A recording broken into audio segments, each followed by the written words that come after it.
In previous lessons, we discussed fatha. Fatha was here, and now we shall discuss kasra. Kasra is under the word, and sound will go down.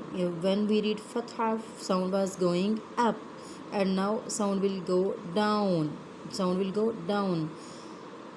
E, B, and this kasra also has one count timing, just one count, like this: A, B, T, C, G, H, H, D, Z, R.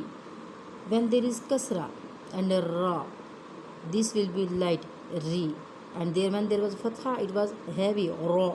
This is re, z, si, she, si, heavy sound, d, heavy sound, t, heavy sound, ri, heavy sound, I, ri, fi, qi, ki, li, mi.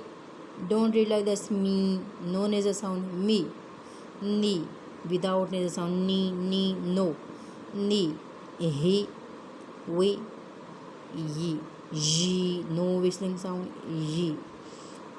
Just one count for each letter.